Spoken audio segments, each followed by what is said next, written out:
Y os invito a que en esta mañana abráis una vez más vuestra Biblia por el Evangelio de Lucas. Sabéis que con la ayuda del Señor llevamos tiempo enseñando, predicando, aprendiendo de nuestro Dios a través de este Evangelio, y con la ayuda del Señor lo estamos haciendo de forma consecutiva, pasaje a pasaje. Con la ayuda del Señor llegamos hoy al capítulo 13. Así que en Lucas capítulo 13 veremos los versículos del 1 al 9, donde allí vemos una cosa claramente. El Señor está advirtiendo de una cosa muy clara, y es que estamos aquí de paso. Estamos aquí, como se dice coloquialmente, de prestado, aquí en esta tierra, aquí en los años que el Señor nos dé de vida. Y dice así Lucas capítulo 13, versículos del 1 al 9, que en esa misma ocasión había allí algunos, os acordáis que llevamos el capítulo 12 y parte del 11, el Señor está predicando a una multitud, y seguimos todavía en ese momento. En esa misma ocasión, siguiendo allí, había allí algunos que le contaron acerca de los galileos, cuya sangre Pilato había mezclado con la de sus sacrificios. Y respondiendo Jesús les dijo: ¿pensáis que estos galileos eran más pecadores que todos los demás galileos porque sufrieron esto? Os digo que no, al contrario, si no os arrepentís, todos pereceréis igualmente. ¿O pensáis que aquellos 18 sobre los que cayó la torre en Siloé y los mató eran más deudores que todos los hombres que habitan en Jerusalén? Os digo que no, al contrario, si no os arrepentís, todos pereceréis igualmente. Versículo 6, les dijo esta parábola: cierto hombre tenía una higuera plantada en su viña y fue a buscar fruto de ella y no lo halló. Y dijo al viñador: mira, hace 3 años que vengo a buscar fruto en esta higuera y no lo hallo. Córtala. ¿Por qué ha de cansar la tierra? Él entonces respondiendo le dijo: Señor, déjala por este año todavía, hasta que yo cabe alrededor de ella y le eche abono. Y si da fruto el año que viene, bien, y si no, córtala. Que el Señor bendiga su palabra. Seguro que todos hemos escuchado, incluso dicho alguna vez, esa expresión que dice: las noticias vuelan. Antiguamente las noticias se transmitían distinto que ahora, ¿verdad? Personas que hacían de correo, y ese correo lo hacían corriendo. Todos conocéis la historia de Maratón. Otras veces o más adelante se hacía a caballo. Hemos visto esas películas del oeste, ese correo que cruzaba toda América a caballo para llevar una carta. Pero más tarde aparecieron nuevas formas de transporte: el tren, los coches y otros medios, como digo, para comunicarse, pasando por ejemplo de aquellas palomas mensajeras que veíamos también en las películas, luego la radio, la televisión, y hoy en día, gracias al internet, tenemos una comunicación instantánea y en directo de cualquier cosa que ocurra en el mundo. Y ahí tenemos el ejemplo de cómo vimos a Andrés se comprometía por una foto en internet. Nos quedamos todos los días así en la otra punta del mundo, y ya me olvido de Andrés y no como bromas con eso. Pero fijaros, esas cosas hacen, para lo bueno y para lo malo, que en directo y en nuestro simple teléfono tengamos acceso a información inmediata de cualquier acontecimiento. Y vemos en directo, por ejemplo, volcanes en plena erupción. Hace 2 o 3 años lo veíamos aquí en este país. Vemos huracanes, devastadores incendios, bombardeos de ciudades, los efectos del terrorismo, crisis económica, hambruna, etcétera, etcétera, y lo tenemos delante de un teléfono. Y todo este tipo de información inmediata llena e inunda nuestra mente y nuestros sentidos cada día de dolor, de tristeza, de sufrimiento, y vemos también muerte. Pero fijaros que ahora tengamos un mayor y más rápido acceso a todo este tipo de información. No quiere decir que la vida en este planeta caído y afectado por el pecado no haya estado siempre llena de ese dolor, de ese sufrimiento e incluso de muerte. Porque de hecho Vemos en el Antiguo Testamento bastantes declaraciones en este sentido. Por ejemplo, ¿os acordáis? Un señor se llamaba Elifaz, uno de los amigos de Job. Él le decía a Job 5, 6 y 7, le decía, porque la aflicción no viene del polvo ni brota el infortunio de la tierra. Fijaros lo que le dice, porque el hombre nace para la aflicción, como la chispa vuelan hacia arriba. O Jeremías se lamentaba también, Jeremías 20, 18, y preguntaba, ¿por qué salí del vientre para ver pena y aflicción y que acaben en vergüenza mis días? Y tan evidente es el dolor que el hombre sufre, que podemos hasta preguntarnos y pensar que Dios no se preocupa, o que Dios parece que permanece distante del sufrimiento y los problemas de este mundo y de las personas. Fijaros, el mismo Job le pregunta a Dios, en Job 13, 24, ¿por qué escondes tu rostro y me consideras tu enemigo? O el salmista también le pregunta al Señor en el Salmo 10, versículo 1, ¿por qué, oh Señor, te mantienes alejado y te escondes en tiempo de tribulación? Y estas preguntas que se hacían Job y David son preguntas que nos podemos también hacer nosotros y que incluso muchas personas nos hacen a nosotros cuando le hablamos de Dios y le presentamos el Evangelio. A mí muchas veces me han preguntado, ¿y por qué ese Dios que dice que es de amor, como hemos visto esta mañana, permite que pasen todas estas cosas tan malas? ¿Por qué Dios permite eso? Es más, seguro que te han preguntado, o nosotros mismos nos preguntamos, ¿por qué Dios permite que a personas buenas les ocurran estas cosas malas? ¿Por qué se fue mi hijo? ¿Por qué se fue mi esposa? Por ejemplo. Pero fijaros, el problema de esta pregunta no está en Dios. Ni el problema está en que Dios se esté equivocando, que Dios esté mirando hacia otro lado. El problema es que en realidad, como dice la palabra de Dios, y esta mañana ya se nos ha recordado, éramos enemigos, ¿verdad? El problema es que nadie es verdaderamente bueno, entre comillas. El problema de esta pregunta está en nuestro orgullo, que nos hace pensar que ante Dios somos buenos y que nos merecemos lo bueno. Y como digo, la palabra de Dios es clara en este sentido también. En el primer libro de Reyes, capítulo 8, versículo 46, dice que no hay hombre que no peque. Nadie está exento de pecar. O el Salmo 14.1 dice que el necio ha dicho en su corazón, no hay Dios, se ha corrompido, han cometido hechos abominables.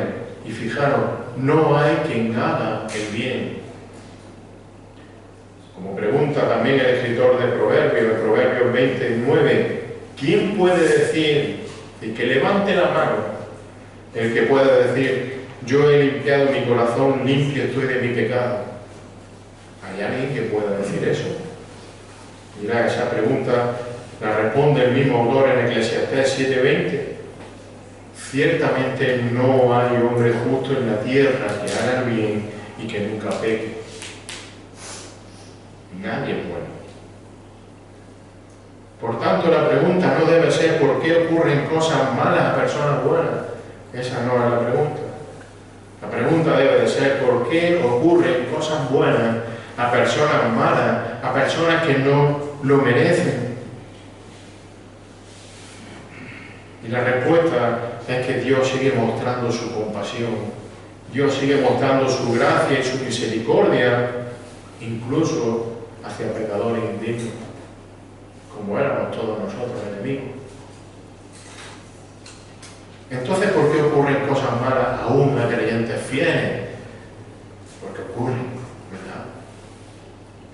Mirad, nos ocurren cosas malas, por así decirlo, nos ocurren tragedias, porque aunque no somos de este mundo, estamos y vivimos en un mundo, como hemos dicho antes, caído y afectado por el pecado.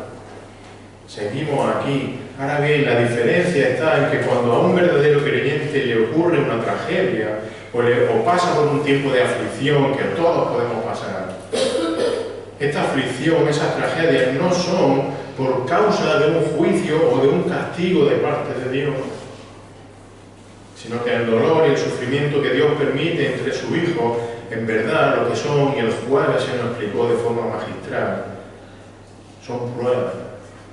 Son pruebas que por un lado fortalecen espiritualmente a los creyentes y por otro lado producen honra y gloria a Dios mismo. Y ese debe ser nuestro enfoque. Por ejemplo, Dios permite que nos ocurran cosas y que pasemos por dificultad, como digo, se nos explicó muy bien el jueves, para probar nuestra fe. Y leíamos 1 de Pedro 1, y el versículo 6 y 7 dice: en lo cual os regocijéis grandemente, aunque ahora por un poco de tiempo, si es necesario, seáis afligidos con diversas pruebas. ¿Para qué? Para que la prueba de vuestra fe, más preciosa que el oro que perece, aunque probado por fuego, sea hallada que resulta en alabanza, gloria y honor en la revelación de Jesucristo. La prueba sirve para probar, valga la redundancia, nuestra fe. Pero fijaros, no solo Dios permite que pasemos aflicción para probar nuestra fe, sino que las pruebas y las aflicciones las permite Dios para una cosa importantísima. Y es que aprendamos una cosa. Yo el primero. Aprendamos a depender cada vez más del propio Dios y no de nosotros mismos ni de nuestras fuerzas. Aprender a depender de nuestro Dios. Dice Pablo en la segunda carta a los Corintios, en el capítulo 1, versículos 8 y 9, porque no queremos que ignoréis, hermanos, acerca de nuestra aflicción sufrida en Asia, lo que pasó Pablo en Asia. ¿Qué pasó Pablo en Asia? ¿O qué sufrió? Dice, porque fuimos abrumados sobremanera, más allá de nuestras fuerzas, de modo que hasta perdimos la esperanza de salir con vida. Era complicado lo que estaba pasando Pablo, ¿verdad? De hecho, dentro de nosotros mismos ya teníamos la sentencia de muerte. ¿Y por qué tuvo que pasar Pablo por todo eso allí en Asia? Fijaros al final del versículo 9. A fin de que, o como diríamos nosotros ahora, para que no confiáramos en nosotros mismos, sino en Dios que resucita a los muertos. Para que aprendamos a confiar en Dios. No en nuestras habilidades, ni en nuestra experiencia, ni en lo que nosotros sabemos. Por tanto, fijaros, mediante las pruebas, Dios nos enseña a obedecerlo, nos muestra su compasión y su consuelo, y nos prepara y nos hace útiles para su servicio. En definitiva, como Pablo le escribió también a los romanos, todo lo que ocurre, todo lo que Dios permite, todo lo que Dios manda a nuestras vidas, sea bueno, sea aflicción, todo tiene un propósito y un propósito bueno. Romanos 8:28, sabemos que para los que aman a Dios, todas las cosas cooperan o ayudan para bien. Sin embargo, para la mayoría de las personas que estaban allí, en este capítulo 13 de Lucas, en esa multitud que lleva varias enseñanzas seguidas desde el capítulo 11, escuchando al Señor, para esa gente que había allí, la explicación que ellos daban a las aflicciones y a las cosas malas que le ocurrían a las personas, ellos pensaban y tenían metido en su cabeza que eran como consecuencia del juicio de Dios por su pecado. ¿Tú has hecho algo malo? Y por ejemplo, acordémonos de aquella pregunta que los discípulos le hacen al Señor sobre el hombre que nació ciego en Juan capítulo 9, versículo 1 al 3, dice que al pasar Jesús vio a un hombre ciego de nacimiento y sus discípulos le preguntaron diciendo: Rabí, ¿quién pecó? ¿Este o sus padres para que naciera ciego? Alguien ha tenido que pecar para que este niño sea ciego. ¿Y qué respondió Jesús? Versículo 3. Ni este pecó, ni sus padres, sino que está ciego para que la obra de Dios se manifieste en él, para la gloria de Dios. Así que la multitud que estaba alrededor de Jesús aquel día estaba equivocada. Dios no castiga a la gente por medio de catástrofes ni de enfermedades o de calamidades. Que alguien sufra una grave enfermedad o que alguien muera en una catástrofe o en un accidente no quiere decir que sea peor persona o más pecador que los que no sufren esa enfermedad o salen ilesos en esa tragedia o catástrofe. La verdadera realidad, como ya hemos dicho antes, es que todas las personas son por naturaleza pecadores, enemigos de Dios. Y por tanto todos merecemos una cosa: la muerte eterna. Pero fijaos, cada momento, cada instante, cada día que estamos aquí, por tanto estamos viviendo de prestado, de paso. Hay un fin. Y cada día que Dios nos permite vivir aquí es porque Él mismo está reteniendo su juicio contra el pecado como muestra de su infinita misericordia y de su gran paciencia. Una misericordia y una paciencia que no es solo para los que somos hijos de Dios, para los que somos creyentes, sino que esa misericordia y esa paciencia alcanza incluso temporalmente. Y ojo, digo temporalmente. Estamos de paso, estamos de prestado, incluso temporalmente para los que le rechazan. Dice Éxodo 34:6, entonces pasó el Señor por delante de él y proclamó: el Señor, Dios compasivo y clemente, lento para la ira, abundante en misericordia y fidelidad. Una misericordia, una fidelidad a la que el mismo Moisés apela a Dios tiempo después en el libro de Números, en el capítulo 14, versículos 17 y 19. Dice allí Moisés: pero ahora, le dice al Señor, yo te ruego que sea engrandecido el poder del Señor, tal como tú has declarado. Podría decir en Éxodo 34:6, diciendo, y cita Éxodo 34, el Señor es lento para la ira y abundante en misericordia, y perdona la iniquidad y la transgresión. Mas de ninguna manera tendrá por inocente al culpable, sino que castigará la iniquidad de los padres sobre los hijos hasta la tercera y la cuarta generación. Y entonces dice Moisés: perdona, te ruego, la iniquidad de este pueblo conforme a la grandeza de tu misericordia, así como has perdonado a este pueblo desde Egipto hasta aquí. Señor, haz lo que siempre has hecho, tener misericordia. Así que fijaros, todos estamos aquí de prestado, todos estamos en esta vida terrenal de paso, todos estamos aquí por la paciencia y por la misericordia de Dios. Ahora bien, la diferencia está en que los que creen en Jesús, en que los que se arrepienten de su pecado reciben de Dios su perdón y reciben la promesa de una eternidad junto a Él. Sin embargo, para los que le rechazan, la paciencia de Dios un día terminará. Génesis 6:3, entonces el Señor dijo: no contenderá mi espíritu para siempre con el hombre, porque ciertamente él es carne. Mirad, Dios provee oportunidad. Dios provee tiempo de arrepentimiento a todo el mundo, pero ese tiempo no es para siempre. Y eso es lo que el Señor Jesús está enseñando en nuestro pasaje que hemos leído en esta mañana. Que toda persona nace con la condición de pecado y que vivimos aquí de paso, vivimos aquí como de prestado, y por lo tanto el llamado del Señor es claro: necesitas arrepentirte de tu pecado antes de que sea tarde.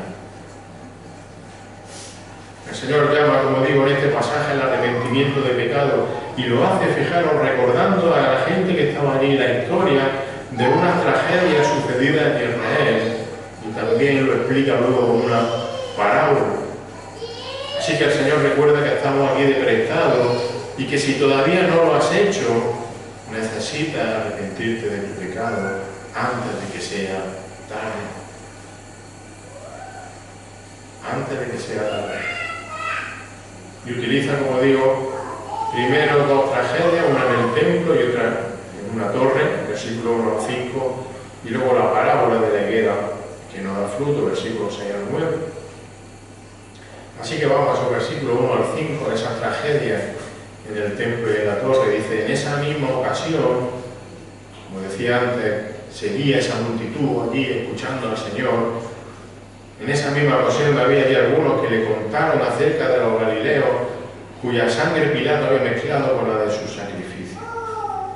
Y respondiendo Jesús le dijo: ¿pensáis que estos galileos eran más pecadores que todos los demás galileos porque sufrieron esto, esta catástrofe, este asesinato?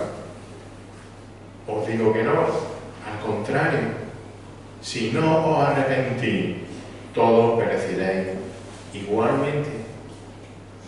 ¿O pensáis que aquellos 18 sobre los que cayó la torre en Siloé y los mató eran más deudores que todos los hombres que habitan en Jerusalén? Os digo que no, al contrario, si no os arrepentís, todos pereceréis igualmente. Como digo, el Señor quiere advertir y dejar claro que todo el mundo tiene una necesidad, la necesidad de arrepentirse de su pecado. Y la oportunidad de arrepentirse no es para siempre, porque estamos aquí de prestado, de paso. No podemos desaprovecharlo. Como digo, para ello el Señor trae a la mente de los oyentes dos historias trágicas que a todos los allí presentes seguro que conocían. Tenemos que recordar los versículos anteriores, los últimos del capítulo 12, del 49 al 59 que veíamos el último día. Si os acordáis, allí Jesús había enseñado que junto con la salvación, esa salvación que solo Él puede proveer, también traía otra cosa. ¿Os acordáis? Versículo 49, Lucas 12. Yo he venido para traer fuego, dice el Señor, sobre la tierra. Salvación, pero también fuego, juicio. Así que fijaros, con esto en mente, que acababan de escuchar a aquellas personas de que el Señor traía juicio también, fuego, los judíos allí presentes le presentan al Señor el caso de esos galileos que habían sido ejecutados por Pilato cuando estaban realizando sacrificio a Dios en el templo, versículo 1.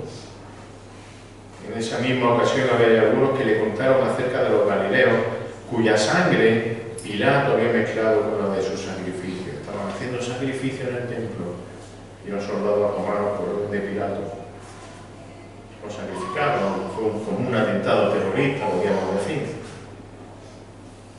El comentario, la pregunta, la duda que había en la mente de los que le preguntaban al Señor era si esos galileos asesinados por los romanos allí en el templo, si ellos eran más pecadores que el resto de las personas que estaban allí en el templo y que no les pasó nada. Porque eso sí, otros no, claro, que esos eran más pecadores, o eran más malos. Lo hemos dicho antes, el pensamiento de los judíos era que una calamidad, una tragedia como esta, era un castigo de Dios por su pecado. Luego, para ellos, esos galileos eran más pecadores que el resto de la gente que estaba realizando los mismos sacrificios en el templo. El Señor sabía que ese era su pensamiento, versículo 2. Respondiendo Jesús les dijo: ¿pensáis que estos galileos eran más pecadores que todos los demás galileos porque sufrieron esto? Y ante ese pensamiento de la mayoría de los que estaban allí presentes, la respuesta del Señor es clara, muy clara y enfática. Versículo 3, os digo, ¿qué dice? Bueno, es que claro, aquello, fíjate, os digo que no, claramente. Y es que Dios no actúa de esa forma. Esa no es la forma de actuar de Dios, gracias.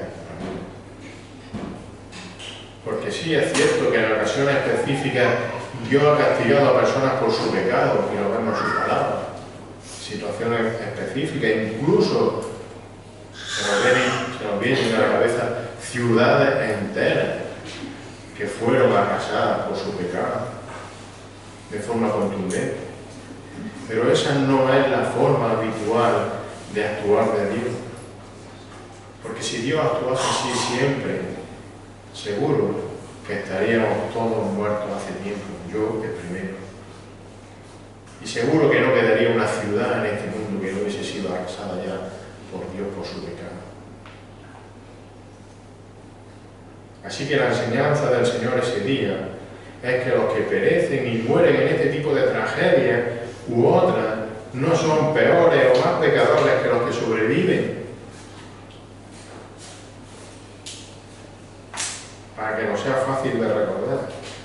¿Acaso los 46 que hace poco han muerto aquí al lado, en Adamú, en Córdoba, eran peores que el resto de los viajeros que sobrevivieron al accidente del tren? Eran todos iguales de pecadores. ¿Acaso los 229 muertos de la Dana eran peores pecadores que los cientos de miles de valencianos que, gracias a Dios, sobrevivieron? Eran iguales. Porque delante de Dios todos son pecadores. Iguales de pecadores.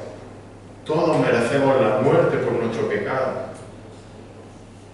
Y los que viven, los que sobreviven a esa tragedia, lo hacen simplemente porque Dios, en su misericordia, como decía antes, está parando y frenando temporalmente el castigo que merece. Por eso el Señor dice en el versículo 3 y advierte: al contrario, si no os arrepentís, todos pereceréis igualmente. Necesitáis arrepentir. Así que el Señor nos está recordando que estamos de paso, que estamos aquí de prestado y que no debes de dejar de pasar la oportunidad. ¿Por qué? Porque en cualquier momento puede pasar cualquier cosa. En cualquier momento tu paso en esta vida se puede acabar. La diferencia está en que si no has creído en el Señor y no te has arrepentido, tu futuro está en el infierno eterno. Ahora, si has creído, si eres creyente, si te has arrepentido de tu pecado, la muerte física es solo el paso a la bendición eterna en el cielo. El morir es ganancia, ¿no? Hermanos, para nosotros esa es nuestra fe, esa es nuestra esperanza, esa es nuestra seguridad. Y ese debe ser también nuestro consuelo cuando un creyente cercano a nosotros, por ejemplo, parte con el Señor, aunque sea de forma accidental, aunque sea como decimos tantas veces: Señor, ¿por qué te lo has llevado tan pronto? Y todos sabemos lo que duele que se vaya alguien pronto, ¿verdad? Pero hermanos, tenemos un consuelo de que esa partida es para mejor, es para estar con Él eternamente. No tenemos que sufrir por ella. Y para reforzar esta esperanza, el Señor les recuerda a los judíos allí presentes otra catástrofe ocurrida allí cerca en el estanque de Siloé, junto a la muralla de la ciudad de Jerusalén, donde parte de una torre de la muralla se derrumbó y mató accidentalmente a 18 personas que estaban allí en el estanque, versículo 4. ¿O pensáis que aquellos 18 sobre los que cayó la torre en Siloé y los mató eran más deudores que todos los hombres que habitan en Jerusalén? Como en el caso anterior, el Señor deja claro, muy claro, que ninguno de esos 18 era peor que cualquier habitante de Jerusalén. Versículo 5, otra vez: os digo que no. Porque fijaros, la verdadera tragedia para el hombre no es que se cayese la muralla, no es que fuesen los soldados romanos a asesinar allí a aquellos galileos, no es que nos pille una riada de la Dana o se accidente el tren en el que vamos, ni tampoco la tragedia de un atentado terrorista, un accidente mortal, como digo, una catástrofe natural o una enfermedad terminal. Esa no es la verdadera tragedia. La verdadera tragedia para una persona no es morir físicamente, porque todos vamos a morir físicamente de una forma o de otra. Como estamos diciendo, estamos aquí de paso, estamos de prestado. ¿Cuántas veces hemos escuchado, decimos en un tanatorio: pues es que la vida son 4 días? Y eso es para todo el mundo igual. Así que la verdadera tragedia es solamente una. La tragedia es morir sin Cristo. La tragedia es morir sin haberle pedido perdón a Dios por tu pecado. Esa es la verdadera tragedia. Esa es la verdadera muerte eterna. Por eso el Señor vuelve a decir lo mismo en el versículo 3 que ha dicho en el versículo 5, lo mismo que dijo en el versículo 3. Si no os arrepentís, todos pereceréis igualmente. Esa es tu tragedia. No arrepentirte del pecado. Y la oportunidad para todo el mundo. Nadie tiene excusa para no arrepentirse. Dice la segunda carta de Pedro en el capítulo 3, versículo 9, el Señor se tarda en cumplir su promesa. Según algunos entienden la tardanza, no se tarda, en cumplir su promesa. Señor, ¿por qué no vienes ya? ¿Estás tardando en cumplir tu promesa de venir ya? ¿Por qué estás tardando? Algunos se pueden quejar. El Señor no está tardando. Fijaros, el Señor está siendo paciente contigo. Dice, sino que es paciente para con vosotros, no queriendo que nadie perezca, sino que todos vengan al arrepentimiento. Nadie tendrá excusa el día que esté delante del Señor. Y cuando estés delante del Señor, si no te has arrepentido, no podrás tener ningún tipo de excusa, porque has tenido tu oportunidad. Él ha tenido paciencia y misericordia de sobra con este mundo, pero el que le rechaza es el mundo. Y por si alguien no había entendido lo que el Señor acaba de enseñar, otra vez más, como una vuelta de tuerca de su misericordia, aún más misericordia. Y como hemos leído, porque Dios quiere dar oportunidad, el Señor Jesús utiliza una parábola en forma de ejemplo de algo cotidiano y conocido para recordarnos que debes aprovechar la oportunidad, porque estás de paso en esta vida, estás de prestado en esta vida. Y utiliza el ejemplo de una higuera que no da fruto. Versículos 6 al 9 les dijo esta parábola, esta historia. Dice, cierto hombre tenía una higuera plantada en su viña y fue a buscar fruto de ella y no lo halló. Y dijo al viñador, al que la cuidaba, al encargado de la finca, dice, mira, hace 3 años que vengo a buscar fruto en esta higuera y no lo hallo. Córtala. ¿Por qué ha de cansar la tierra? ¿Por qué lo voy a tener ahí estorbando, por así decirlo? Está diciendo. Él entonces, el cuidador, el viñador, respondiendo, le dijo, Señor, déjala por este año todavía, hasta que yo cabe alrededor de ella y le eche abono, y si da fruto el año que viene, bien, y si no, córtala. Se puede decir que todo el mundo en Israel sabía lo que era una higuera y los beneficios que esa higuera proporcionaba, es como si hablamos de olivos aquí. Una higuera, además de dar un fruto dulce y sabroso, también era una buena sombra en tiempo de calor. Ahora nos encontramos con una higuera plantada en mitad de un viñedo, es decir, fijaros, en condiciones muy favorables. Estaba en un lugar ideal para crecer y para dar buen fruto esa higuera. ¿Por qué? Porque al estar en la viña, la higuera estaba cuidada, estaba regada y estaba seguro que abonada como el resto del viñedo. No había excusa para que no diese fruto la higuera. Sin embargo, no estaba dando fruto. Fijaros, 3 años sin dar fruto, a pesar de esas magníficas condiciones que tenía la higuera. Así que con toda lógica el dueño de la higuera le dice al encargado de la finca que corte la higuera, porque encima de no dar fruto seguro que está estorbando al resto de la viña, le está robando nutrientes, agua, todos sabemos. Y el viñador, pidiendo misericordia por una higuera que casi seguro que ya no va a dar fruto porque no lo ha dado anteriormente, le dice al dueño que le dé una última oportunidad. Mirad, con esta parábola el Señor está diciendo, enseñando, incluso está denunciando a toda la nación de Israel, a todos aquellos que estaban allí delante, que habiendo tenido y recibido continuas bendiciones de parte de Dios durante siglos, no habían dado fruto.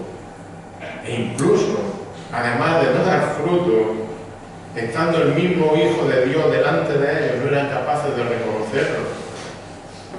Habían sido regados, habían sido cuidados, abonados con todo tipo de milagros, con la propia enseñanza de Jesús durante 3 años. 3 años de ministerio, 3 años sin dar fruto de guerra. Y sin embargo, no se arrepienten de su pecado. Y no es que no se arrepienten, es que incluso esos mismos son los que pocos días después pidieron la muerte en la cruz del Señor Jesús. Creo que tenemos todos claro una cosa: la higuera merece ser cortada, ¿verdad? Pero el Señor tiene misericordia. Tiene misericordia y no corta la higuera. No la corta de forma fulminante, que es lo que se merece. No nos destruye de forma fulminante como merece, sino que vemos que le da una última oportunidad. Una oportunidad que, como digo, ni la higuera ni nosotros merecíamos o merecemos. Versículo 8. Entonces él respondiendo le dijo: Señor, déjala por este año todavía, hasta que yo cabe alrededor de ella y le eche abono, como si no lo hubiese hecho ya. Déjame que vuelva a hacerlo, y si da fruto el año que viene, bien, y si no, cortará. Queridos hermanos y sobre todo amigos, estamos aquí de paso. Estamos en esta vida de prestado. ¿Cuánto? No lo sé, quizá un año, ojalá hasta el 20, 30, 50, pero a lo mejor te queda un mes, o un día, o 10 minutos, no lo sabemos. Pero llegará el día en que puede que seas cortado de esta tierra. Estás aquí de prestado, estás aquí de paso. Y el Señor dice que debemos buscarle mientras pueda ser hallado. No seas como esa higuera que no da fruto. El Señor te está dando la oportunidad, te está llamando. Dice el libro de Isaías, en el capítulo 55, versículos 6 y 7.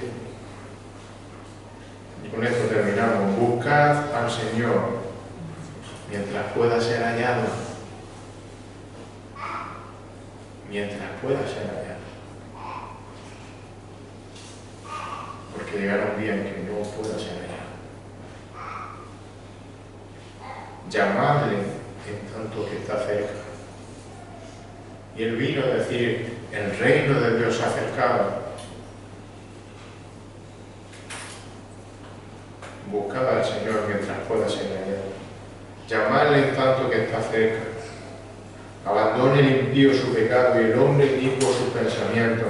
Arrepiéntete de tu pecado y vuélvase al Señor. Pídele perdón al Señor. ¿Por qué? Porque tendrá de ti, dice la palabra de Dios, compasión. Vuélvete al Dios nuestro, que fijaros, ahí está su cualidad, que será amplio en perdonar. Y Él perdona al que no merece perdón. Buscad al Señor mientras pueda ser hallado. Llamadle en tanto que está cerca. Señor, en esta mañana solo podemos darte gracias por tu infinita misericordia, por tu inmedible paciencia, Señor, por la cual, aun siendo nosotros, Señor, pecadores desde nuestro nacimiento, Señor, aun cuando no te buscamos, aun cuando no hay ninguno bueno, aun cuando incluso, como se nos ha recordado, somos o éramos tu enemigo, Señor, aún tú sigas perdonando en el día de hoy. Tú sigas trayendo salvación en el día de hoy. Señor, no quieres cortarnos como esa higuera. Señor, y tú regalas salvación todavía. Y te rogamos que tu Santo Espíritu toque nuestros corazones.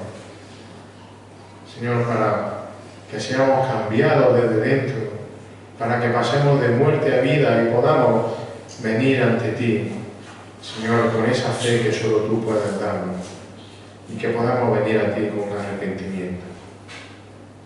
Señor, si en este lugar, si en esta mañana hay alguien, Señor, que todavía no te ha pedido perdón por su pecado, Señor, te rogamos que tú, Señor, quebrante su corazón de piedra y venga a ti, porque todavía puede ser hallado. Gracias por ello. En el nombre de Jesús.